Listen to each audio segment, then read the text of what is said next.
திருவள்ளூர் மாவட்டம் ஊத்துக்கோட்டை அருகே கிராமத்திற்கு செல்லும் சாலையில் பல அடி உயரத்துக்கு தண்ணீர் தேங்கியுள்ளதால் மக்கள் சிரமத்திற்கு ஆளாகியுள்ளனர்.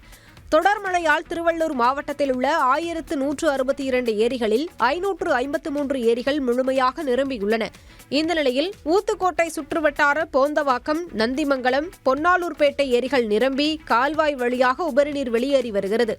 இதனால் வடதில்லை கிராமத்திற்கு செல்லக்கூடிய தாழ்வான சாலையில் பல அடி உயரத்துக்கு தண்ணீர் தேங்கியுள்ளது. இதனால் மருத்துவம் உள்ளிட்ட அத்தியாவசிய தேவைக்கு கூட வெளியே செல்ல முடியாத நிலை உள்ளது. வேலைக்கு போகிறவங்களாம் நிறைய பேர் போகாத நிற்கிறாங்க. இந்த தண்ணியால் நிறைய பிரச்சனையாக இருக்குது. இதனால் ஒரு பாதிப்பு ஒன்றுனா, ஒரு குழந்தைக்கு உடம்பு சரியில்லை, ஒன்றும் போகிறதுக்கு வழி இல்லை. இந்த ஊருக்கு இந்த வழி விட்டால் வேறு வழி கிடையாது. வேறு வழி போகிறதுக்கும் வசதி இல்லை. தாங்கல் பகுதிக்கு ஒரு கல்வெட்டு, அதாவது நீர் வடிஞ்சு போகிற மாதிரி, ஆரணி ஆற்றுக்கு வடிஞ்சு போகிற மாதிரி இந்த 6 வழிச்சாலை வழியாகவோ அல்லது நிலத்தில் பாயாமல் ரிவரில் போய் கலந்துக்குச்சுன்னா அது யாருக்கும் எந்த சிரமமும் இருக்காது. ஆண்டுதோறும் மழைக்காலங்களில் இதே நிலை ஏற்படுவதாக கவலை தெரிவித்துள்ள வடதில்லை கிராம மக்கள் பாலம் அமைத்து தர அரசு நடவடிக்கை எடுக்க வேண்டுமென வலியுறுத்தியுள்ளனர்.